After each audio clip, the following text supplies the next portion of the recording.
BJP ने केरल में वो धमाका कर दिया है जो आज से पहले केरल की राजनीति में कभी नहीं हुआ। केरल की राजधानी तिरुवनंतपुरम के नगर निगम में पहली बार बीजेपी का मेयर बना है। बीजेपी के वरिष्ठ नेता वीवी राजेश मेयर चुने गए हैं। ये राज्य की राजनीति में ऐतिहासिक घटना मानी जा रही है, क्योंकि राज्य में अब तक बीजेपी को कभी सत्ता नहीं मिली, लेकिन अब पहली बार नगर निगम में बीजेपी सत्ता में आई है।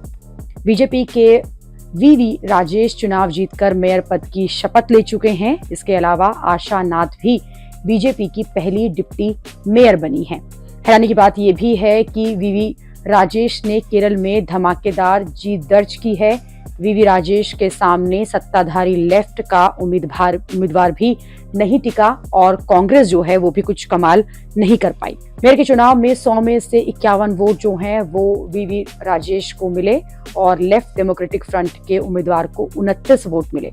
कांग्रेस के नेतृत्व वाले यूनाइटेड डेमोक्रेटिक फ्रंट के उम्मीदवार को मात्र 17 वोट मिले। केरल में अगले साल विधानसभा का चुनाव भी है और उससे ठीक पहले केरल में बीजेपी ने नया धमाका कर दिया है। केरल में बीजेपी का कोई जनाधार न होने के बावजूद भी बीजेपी ने केरल में अपना मेयर बना दिया है।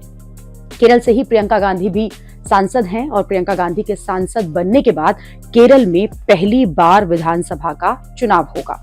इस चुनाव में लेफ्ट के मुकाबले कांग्रेस का पलड़ा जो है वो भारी बताया जा रहा है, लेकिन इस बीच बीजेपी ने लेफ्ट और कांग्रेस दोनों को ही झटका दे दिया है।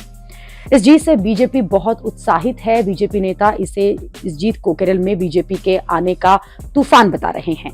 बीजेपी के नेता मेयर और डिप्टी मेयर की गाड़ियों की तस्वीर साझा कर रहे हैं। ये गाड़ियां केरल में बीजेपी दफ्तर के बाहर खड़ी हैं। बीजेपी के नेता कह रहे हैं कि एक दिन आएगा जब बीजेपी दफ्तर के बाहर केरल से बीजेपी के सीएम जो है वो भी ऐसे ही गाड़ी से निकलेंगे और उनकी गाड़ी ऐसे ही खड़ी होगी।